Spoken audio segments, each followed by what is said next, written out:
Nobody has seen any southern rust that I'm aware of yet, but we had a lot of storms that came up from the south, which would bring it up, and now we have some pretty good conditions for it. So if we don't see it, I'm going to be a little bit surprised. All right, welcome back to the Cornelius Seed Podcast. We've got a season update for you. Joining me is Craig Allaman, our lead agronomist. And today we're just going to jump into and cover what are the current crop conditions for both corn and soybeans.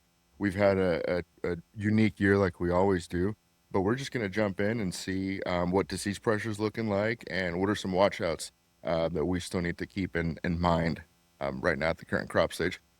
Overall, how's the country looking for you and in your travels or the type of calls you're getting? Well, we're definitely in the full tassel pollen shed mode.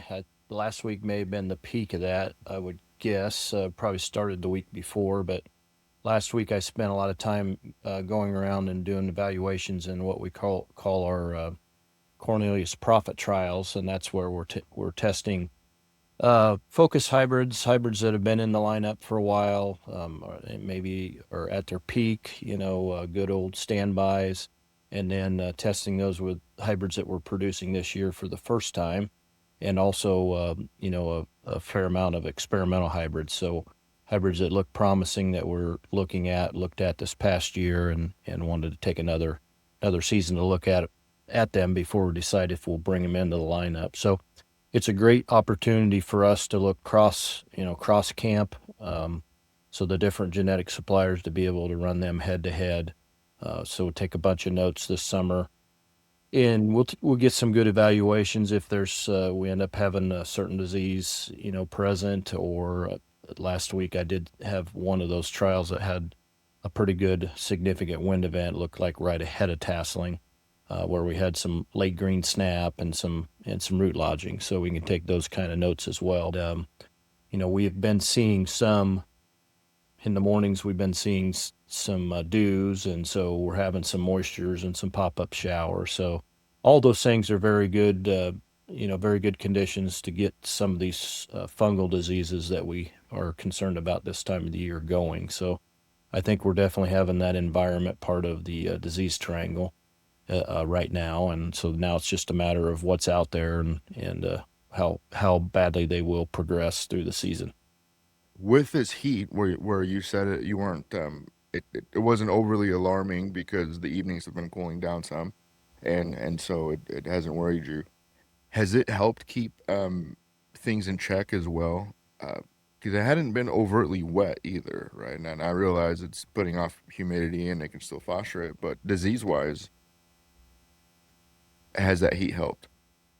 What I would call it is it's not unusual. It's very normal heat pattern. So I think our normal disease pattern and the normal diseases we see are just right on track for what they would be. So kind of what I mean by that is what I have seen this past week is I'm seeing a little bit of gray leaf spot, mostly on the lower canopy, pretty much everywhere. I'm seeing some common rust pretty much everywhere, and I've seen some northern cornleaf blight in each plot, but very little northern cornleaf blight. So if we think about the diseases that we've talked about on these podcasts, we've talked about tar spot, and I probably have seen a little bit of tar. Not real focused on it right now, but we'll have a little bit of tar early when the conditions are cooler because it likes cooler weather, and so does northern cornleaf blight and common rust. So we've seen them. They usually will get onto the plants in June, not usually extremely heavy, but then this hot weather that we're in now has put them into check, for the time being. And then when it cools down again in whenever that's going to be, it's usually mid-August or so. Then they'll start cycling again, and then we'd be a little more concerned about them at the time. But gray leaf being on that plant already, it really likes these warm, humid, moist conditions, and so gray is going to continue. If we haven't sprayed, it can continue to ramp up. So we really want to be, aware of that. We've talked about southern rust. The last podcast we did. Nobody has seen any southern rust that I'm aware of yet, but we did have some indications that the spores were already up here. And common sense would tell you if we have common rust up here, that we probably also have southern rust spores up here. And this is the kind of weather that southern rust is really going to like. It doesn't need many hours of leaf wetness. So if we have a heavy dew early in the evening, that might be enough leaf wetness to cycle that southern rust. So I still think we're probably going to see that.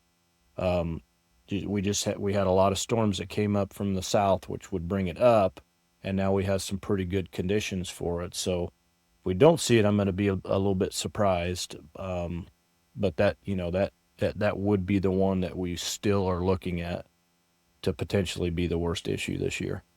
The northern corn leaf blight, you've seen some gray leaf spot, common rust.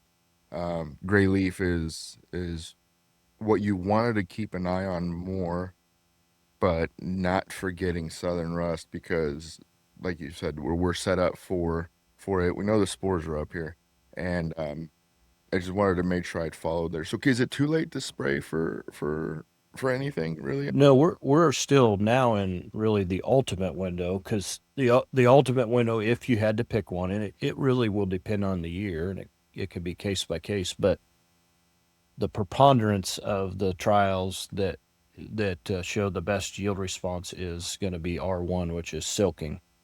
And of course we just really started putting silks out over the last week or 10 days. But you can kind of run that through the brown silk time frame. Somewhere in that range is going to be your best time to spray. So we're still right in it.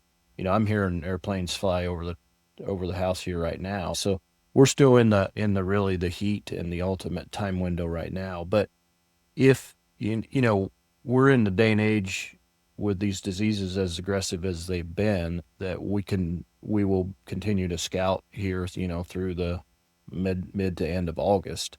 And it's not too late if you have a really heavy infestation late of a southern rust, or an early infestation of tar, or if gray leaf spot gets bad. I mean, it's been a while since I've seen gray get really ramped up and heavy, but it still has that potential. There's, we got to continue to scout for that if we're not spraying, through August.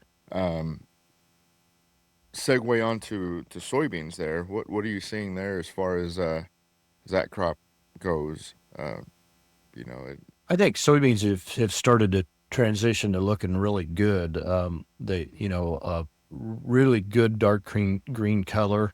There was plenty of areas in our footprint that were pretty saturated, with some pretty heavy rains, and there were some ugly soybeans for a while.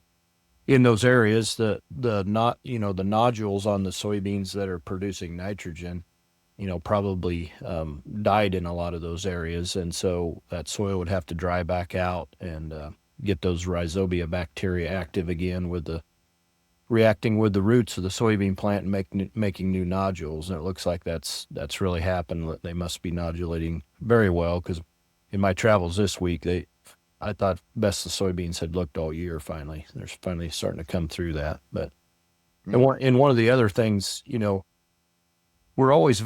yields are always variable. The corn I saw this week was really pretty good for the most part. The Monmouth location was, excellent. I think it's looking.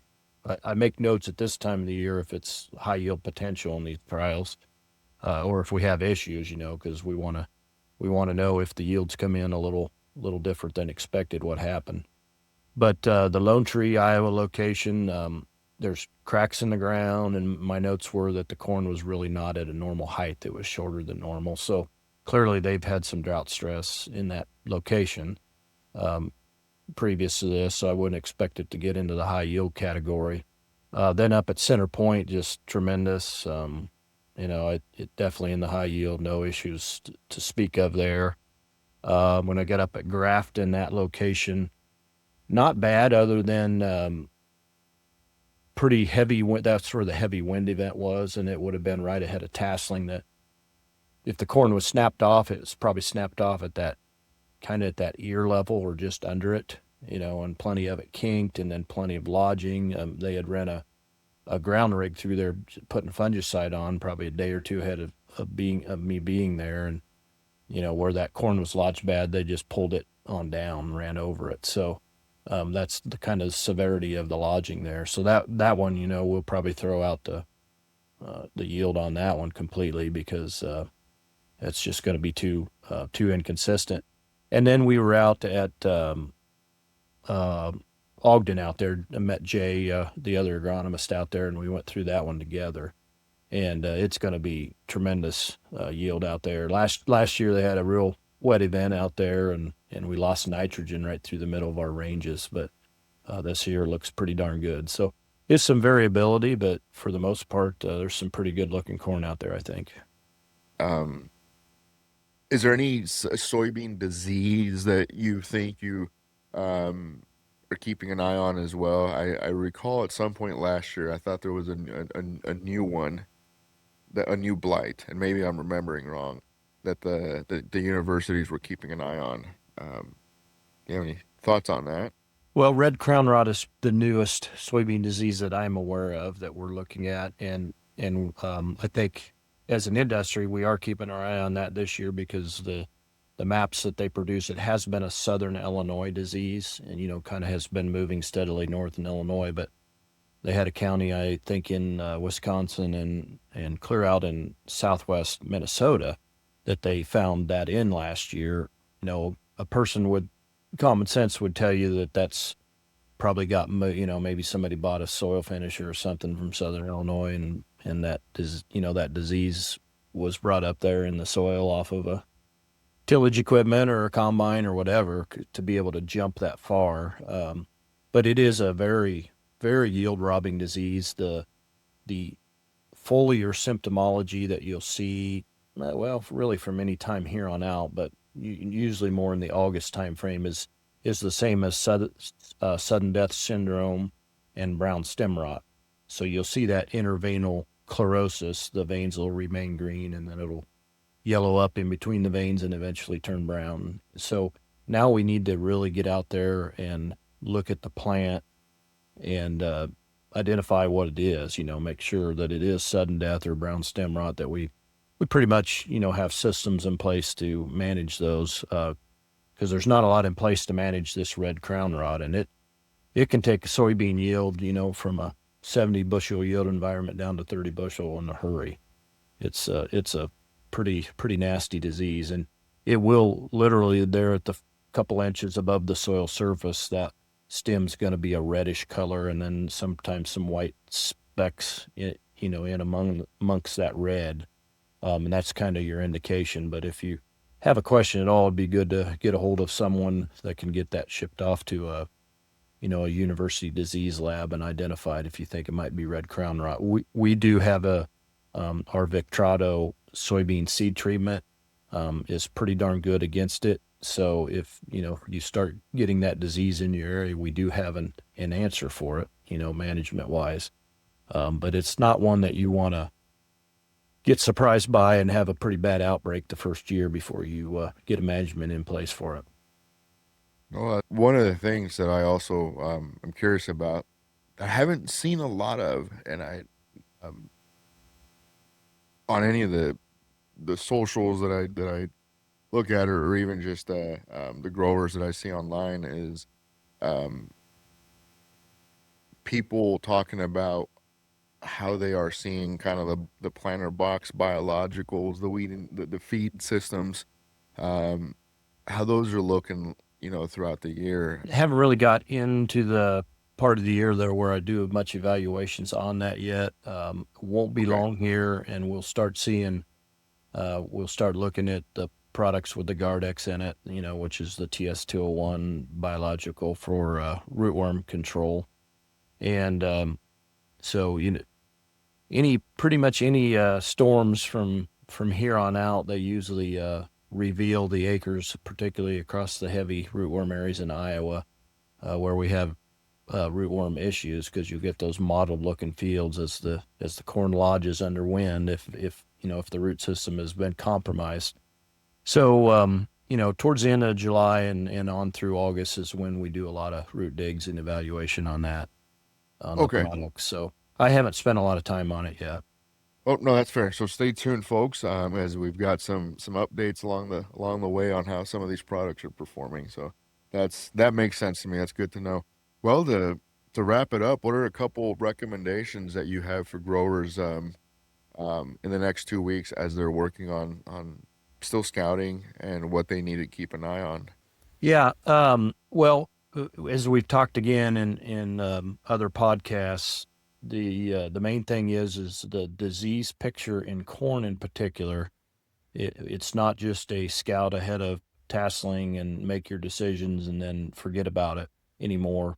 We've got to really be on our toes and have a pretty active scouting program. I'm going to say through mid-August at least, maybe through the end of August, because some of these foliar diseases, if we don't spray a long residual at tasseling time frame, they could still get heavy enough where a fungicide application will make us a lot of dollars, a lot of bushels, and a lot of dollars. So um, be vigilant on that. Don't go fishing just yet, or if you do, when you get back out there in the field and be scouting. That's going to be very important. Excellent. Well, thank you very much, Greg. Folks, thanks for tuning in and staying tuned and, for the next one.